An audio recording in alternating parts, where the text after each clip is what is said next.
Hello. Hello, everyone. Welcome to this week's Product School webinar. Thanks for joining us today. Just in case you didn't know, Product School teaches product management, coding, data analytics, digital marketing, and blockchain courses online at our 16 campuses worldwide. On top of that, every week we offer some amazing local product management events and host online webinars and Ask Me Anything sessions. Head over to productschool.com after this webinar to check them out. Today, we have an awesome guest presenting. I'd like to introduce you to Clement Cow. He's a full-time product manager at Blend and is currently leading the expansion of consumer lending products. Clement is a product manager, businessman, and biologist interested in the intersection between tech, business, and life. Clement is passionate about helping people and organizations overcome obstacles and loves to tackle hard problems and approach challenges with an entrepreneurial spirit. Feel free to leave any questions for Clement in the comments and we will address them at the end. Without delay, let's welcome Clement, and thanks for joining us today. Awesome, thanks so much. All right, give me just 1 second. Let me just share my screen. I can't hear you, Clement. Hello, can you hear me now? Hello? Can you hear me now? Can you hear me? Yes? No?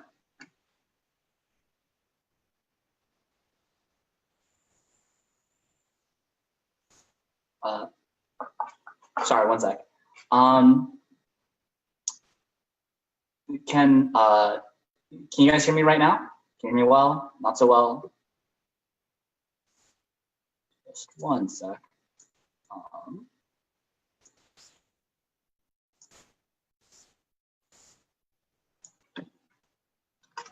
You're all good. Okay, perfect. Thanks so much. Sorry about that snafu right there. Just 1 moment. Let's see, share screen. Okay, great. Again, thanks everyone for joining. So today we're going to go ahead and talk about how to change careers to product management. And first off, I wanted to just call out that, there are a lot of different paths into product management. And so really, I can only tell you about my own story and my own path. But I think there are a lot of relevant examples and principles that we can pull out of my, and hopefully that will help to fuel your path towards product management. So first off, just real quick in terms of what we're going to be tackling today, who the heck am I? Why should you listen to me, right? And then from there, how did I become a product manager? And then from there, just talking about, how do people generally plan about, product management careers? What does that look like? What are the key skill sets that I need to make that transition? And then finally, how can I stand out as a product manager candidate?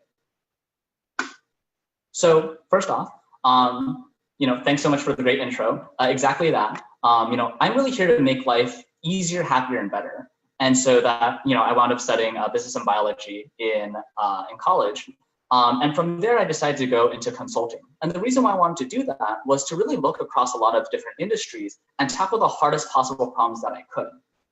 From there, kind of what happened is, I fell into software, went into product analytics, and transitioned into product management. So, after this webinar, feel free to find me on LinkedIn. More than happy to connect and chat. And also, I'm a regular writer and contributor at productmanagerhq.com. So, feel free to come on by. We have a vibrant Slack community there as well. We'd love to, hear your thoughts and be able to help you out. So to talk about how I became a product manager, to be completely honest, it was mostly by accident. So I was originally working at an analytics consulting company where we basically used software as a service platforms to perform these rich analytics, these test versus control test and learn experiments to really see impacts in the real world. So for example, let's say you wanted to change the hours of your restaurant. How does that impact your financials versus a control group? With that really powerful software though, even though it was incredibly robust, we found that a lot of our, enterprise clients, users had a lot of these usability problems. And so I started acting as a voice of the customer for our product team to really provide all of that feedback and, started serving as an advocate for them, where I started doing a lot of wireframing, prototyping, user research sessions along with my product team to really empower our users to have a much better experience. Then from there, I went to a real estate brokerage called Movoto to kick off some customer research. where we found an entirely new customer segment that we wanted to serve, and we had this entirely new business model that we wanted to go after. We found out, hey, we need a product manager for that, and they decided to loop me in. From there, I was leading these new business initiatives at Movoto because we had found this new customer segment. And now I'm working at Blend in the financial technology industry as a new products PM. And so again, you can kind of see a lot of this is kind of accidental. But the thing is, I'd actually say that for all of the folks who are attending today, that really puts you ahead of the curve. A lot of my product manager friends, peers, etc., really didn't plan on becoming product managers. When you take a step back and you think about product management in general, really it's all about solving problems. It's about loving the problem and going after them and filling the white space in between teams to make things work. And the thing is, you'll find that people of all kinds of roles will wind up becoming PMs simply by being amazing problem solvers and by filling the white space, regardless of what their formal job title was. So, again, if you're planning a PM career, that means that you're ahead of the curve because a lot of us got here by accident. So I'm really excited for you all as kind of the next generation of product managers, because I think you'll have a lot richer and more intentional career paths forward. So to get started, let's go ahead and talk about the key skill sets that you should consider as you gear up for a transition into product management. And so I'd like to share 3 different frameworks with you, just to kind of give you a well-rounded view of what might help you to succeed the most. So first off, I want to cover table stakes. What are the absolute minimum requirements you have to bring to the table to be considered as a product manager? Then I'd like to talk about filling the white space, which I lightly touched on, and kind of what that looks like and what that framework entails. And then being T-shaped, which is basically looking at how your skills are distributed and then using that to create a competitive advantage. And so you'll notice that within these 3 frameworks, as we continue to talk about them, that your current role, whatever it is that you're doing, can already fit very nicely within all 3 of these frameworks. And so regardless of whether you realize it or not, you have already been preparing to become a product manager. So let's go ahead and talk through these. So first off, what are table stakes? Table stakes means that you absolutely have to have these things. And the way that I see it is that really the core 3 things that every product manager needs to have is the ability to communicate, to prioritize, and to empathize. And there's a reason why I listed them in this order.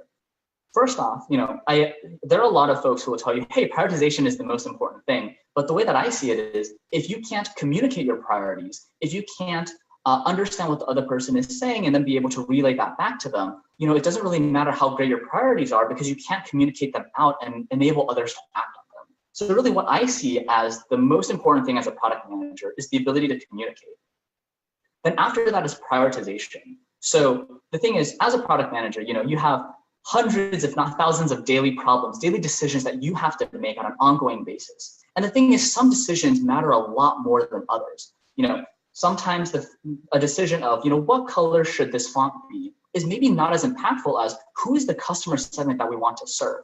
And so it's really critical for you to prioritize the problems that you're tackling and prioritize the decisions that you're going to make. Because let's face it, there's only so much time in a day. You're not going to be able to make all of the decisions that people hand off to you. And then the last part is empathy. Really being able to resonate very deeply with your user and your customer, but also being able to resonate deeply with your fellow stakeholders, with everyone else who works with you within your organization. Empathy is what really enables you to collaborate with other people. And, you want to be able to feel their pain at the same level that they do so that you can represent them well in coming to an informed decision. And so really, these are the core 3 things that every product manager, in my view, absolutely has to have. And you'll notice that these are all soft skills. Nowhere in here did I say that you have to code or have to do analytics or have to do any particular technical thing. I didn't say that you had to come up with business models. All of those are certainly nice to have, but they're not must have. Must have, you absolutely must be able to communicate, prioritize, and empathize. So, really don't underestimate the soft skills. Everything that you do, every interaction that you have from this day forward, really think about how they fit into these 3 table stakes if you're really serious about transitioning into product management. The next framework that I'd like to talk about is filling the white space. So in a world without product managers, there are 3 general audiences to think about. First off, they're the users. They have all of the different pains that they're trying to solve, but they don't really know what they can do to make it better. Then you have the business. The business is looking to create a sustainable business model, be able to keep lots of people employed productively and be able to sustain themselves into the long-term future. And then you have the developers, and we can consider developers as design, QA, data, engineering, everyone who would go into actually executing on a product. They all want to do something that's really awesome, that's really exciting, but they may not necessarily know, hey, what's going to be the most impactful? And so you'll see here in this diagram that the product sits in the center of all three of them. A really viable product solves the needs of the users and really fulfills, the development team's dreams to create something really impactful, and also provides a sustainable business model so that the business can continue to provide value to the users and the developers. And so the product manager sits in between all three of these audiences and really enables them to coordinate and communicate.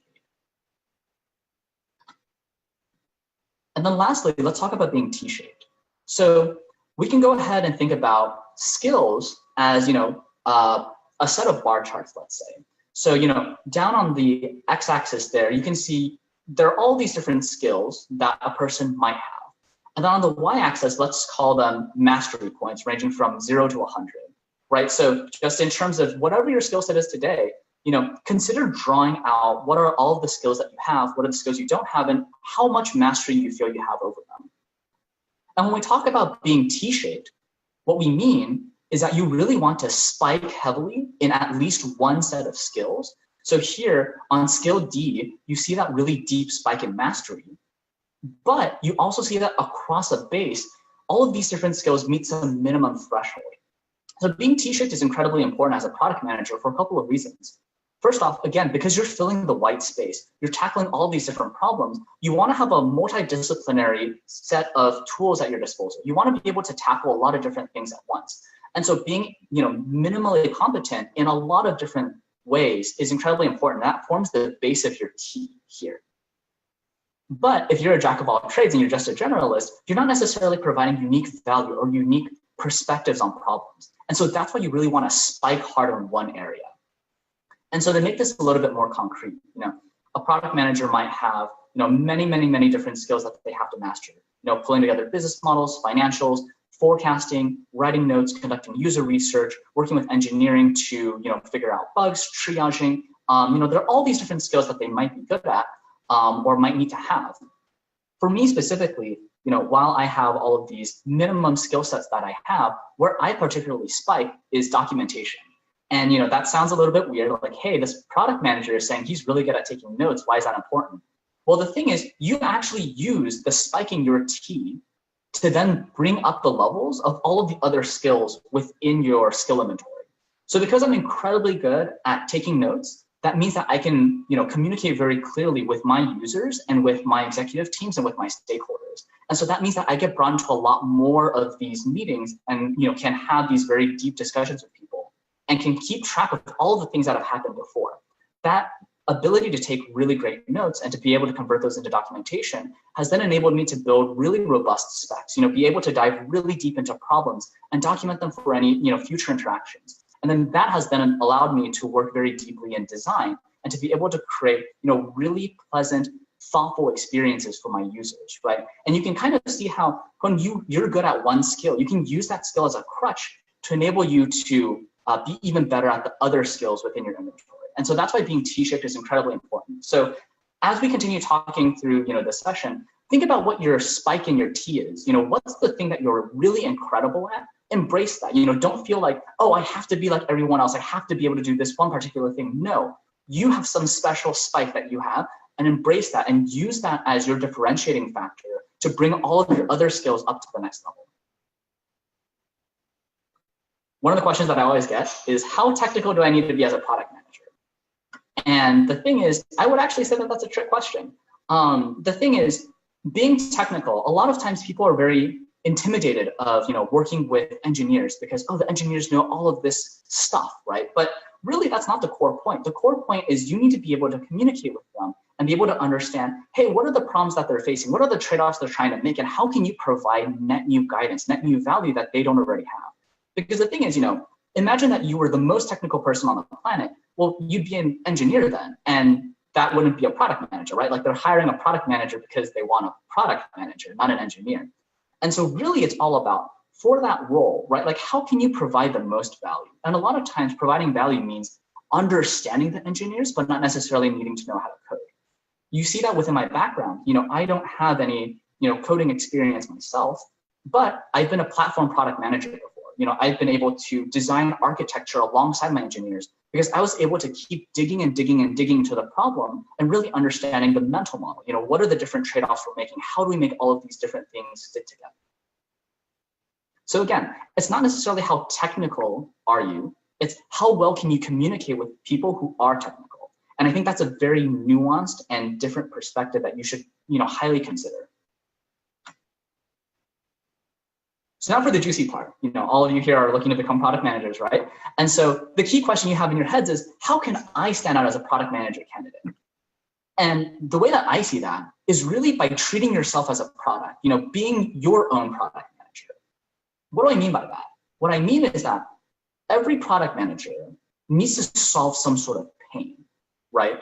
How can you solve the pain for this particular role?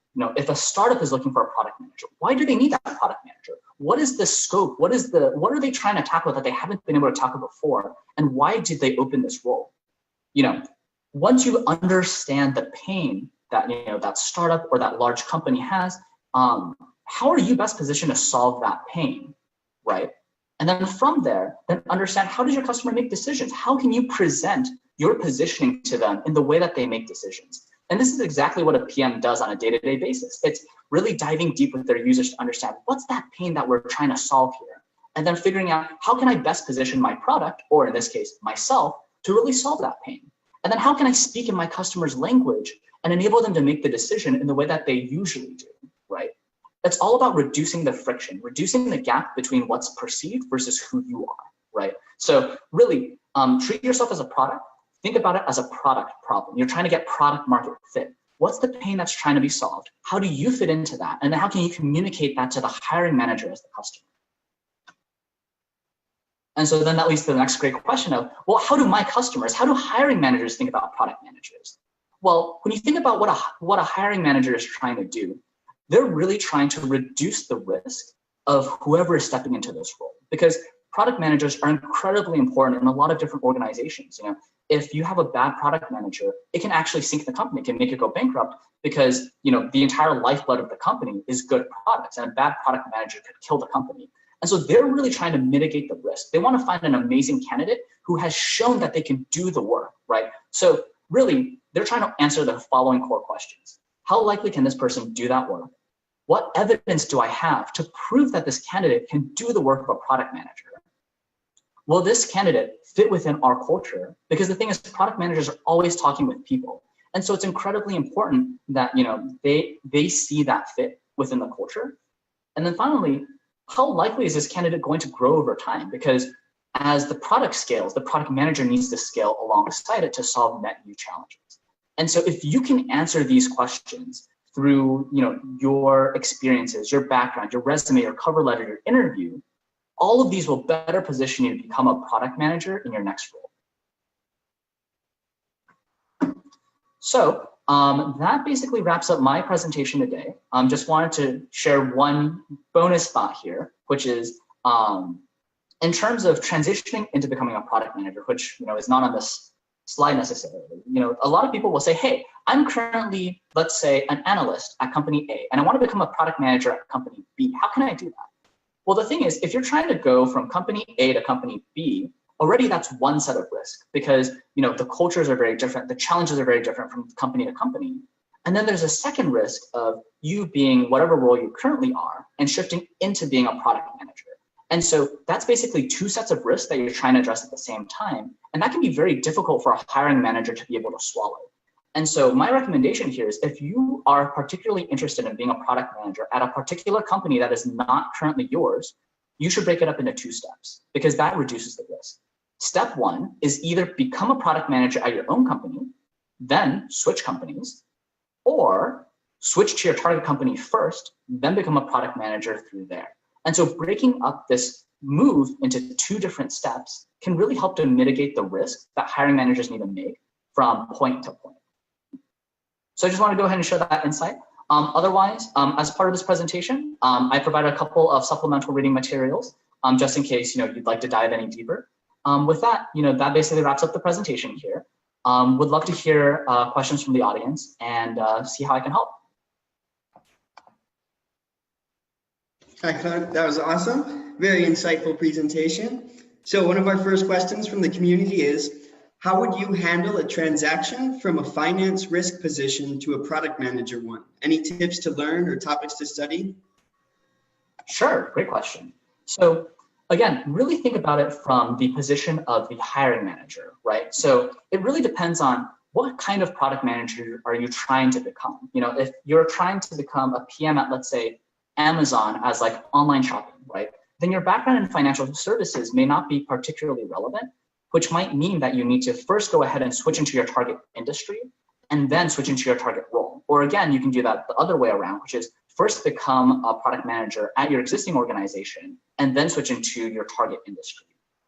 In terms of making that transition, you know, a lot of it is going above and beyond. So the thing is, there are constantly a ton of product type problems that exist, regardless of whether product managers exist at that organization or not. Product managers are there to solve problems and to fill the white space. So, you know, if you can show that you're solving problems outside of your designated role and that you're able to fill the white space between the user, the developers, and the business, I think that always creates a really compelling argument that, hey, maybe this person is really amazing at being potentially a product manager. So hopefully that answers your question. Cool. Our next question is, what is the best hard skill to have? That's a fantastic question. So in terms of the best hard skill to have, I would say the ability to learn. It's being able to reflect on what it is that you've learned previously and being able to pick up new skills very quickly is far more important than any single hard skill that you learn. And so what do I mean by that? For example, I know that a lot of people will say, hey, Clement, how long did it take for you to learn how to use Jira, a ticket tracking tool, or how to use Confluence, some sort of documentation tool? And I say, oh, it took me 1 day. And you know, it doesn't really matter what tool I'm using. If I can learn that tool really quickly and use it to the best of my abilities, then that really helps me to stand out and to adapt in whatever environment I'm in. And so what I would say is really learn how to learn. Really think about how can I break down a challenge and turn it into its elemental pieces and then learn from it and then learn about how I'm learning. Do I learn better reading? Do I learn better doing exercises? Do I learn better, meeting people and talking about things? Really optimize for learning. Because a product manager is solving problems, right? And to solve problems, you need to learn about the problem and you need to learn about the feasible solutions to tackle it. So in terms of hard skills, learn how to learn. That's the most important one. Awesome. Our next question is, are there any books that helped you kick off or improve your PM career? I'm sorry, could you repeat that? Are there any books that helped you kick off your PM career, your product management career? That's a great question. In terms of books, so there are quite a few amazing books. Let me actually go here. I believe Ken Norton, who was previously, I believe, a PM at Google, he actually has a list of recommended reading materials, and I think that's really important.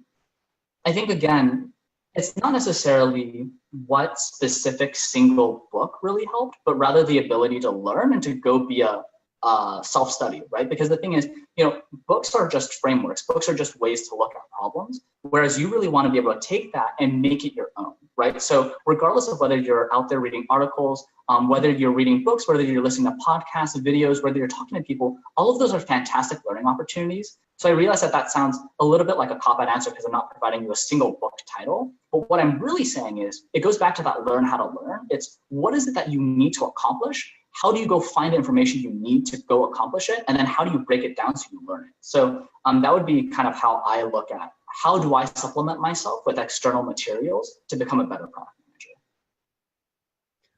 Awesome. So as a software engineer looking to transition into product management, how can I include side projects that I've done, which has me being a project manager without having the official title of product manager? That's a good one. So I think as a software engineer, right, one of the amazing things is, you already have one of the three bases covered of, the user, the business, and the developer. And so what I would really say is look at how you can continue to show that you fill the white space between you and the user and you and the business within those side projects that you're tackling, right? So when you launch a new side project, right, what is the market sizing that you're doing? How do you know that this is going to be a viable business model? How do you know that this is going to create a sustainable long-term business? Kind of what are all of the risks? How do you make those forecasts? Would be kind of how I think about the business side of things. You know, how do you look at ROI? Kind of what's the best use of your time? And on the flip side, for the user side, it's, hey, how do I do customer research? What are all the different pains that my users are facing? And how do I prioritize that? How do I show that, you know, I have this ability to really resonate deep with my customers, with my users, understand their pains, and then provide a solution that tackles the pain, right? So I think, you know, keep doing the side projects. That's absolutely amazing. I think one of the core traps that I see people falling into is when they do a side project using their existing persona, their role, right? So let's say I'm a software engineer creating my first mobile app. When I talk about it to hiring managers or to recruiters, I'll usually talk about all the technical challenges I solved, which is great, but doesn't tell them about, can I solve user challenges or can I solve business challenges? So keep doing the challenges that you're doing, but think about them from a different light. Think about them from the light of the user and from the light of the business. And I think that'll get you a lot more mileage for the work that you've already done. Cool. So for one more question, how did you translate your previous experience to be applicable to Blend, which is totally different industry? It's fintech. Yeah, that's a fantastic question. So, you know, previously I was in real estate, and then I shifted over to financial technology. And first off, they don't sound super related. But the thing is, actually, in real estate, a lot of the challenges of the real estate industry actually center around the mortgage. There's not a lot of transparency behind, you know, all of the different things that need to be done to get a mortgage across the finish line. Without a mortgage, the buyer can't actually buy a home. And so it was actually really helpful for me to know real estate, because that really gave me kind of that overarching view into what does the mortgage look like. But I think that one's a little bit of a, you know, too traditional answer. I think the less traditional answer is I really dove deep with my real estate agents in conducting that user research. And one of the things that you'll find about real estate agents is that they're really amazing people, right? Like they love working with people, but they're not necessarily good at tech. They've been using the same technology for 10 years, 20 years. And so a lot of times when you present them with, you know, fancy new features, they'll be like, I don't really understand what this is. I don't really understand how this makes my life better. And the amazing thing is that you actually see that in the mortgage industry as well. You know, people who are originating the loans, loan officers, they're also people, right? Like they're also paid on commission. You know, they also work with very manual processes. They've been doing the same things for years and years and years as well. And so by understanding that core user persona of, hey, I'm a person who loves working with people. I've been using the same process forever, using very inelegant tools or solutions. And I kind of don't want to change that because I'm already earning a lot of money doing what I'm already doing. Understanding that persona and applying it back to mortgage has been, you know, a really incredible accelerant, because it means that I can already understand a lot about the loan officer's perspective from a real estate agent's perspective. And that's not to say that they're exactly the same. Of course, they all have very different nuances. They all make very different kinds of decisions. But at the end of the day, understanding that there are people out there who need tech to transform their lives, but do not themselves embrace tech and are not themselves techie is really important. And I think for all of the listeners here who are, you know, from the Bay Area or from more privileged areas of, let's say, the United States, or in, you know, more technologically enabled countries, think about your user base. They're not necessarily all really tech savvy. And I think that's really important of, you know, when you're working with your users, it's not always about the feature. Sometimes it's about the process that surrounds the feature. If you can teach them a better process to use the feature, that feature doesn't need to be fancy, but it could give them a lot more efficiency. So that's how I kind of think about how I took my knowledge from real estate and brought that into the mortgage industry. Awesome. Those were some really insightful answers. Thank you. Thank you very much.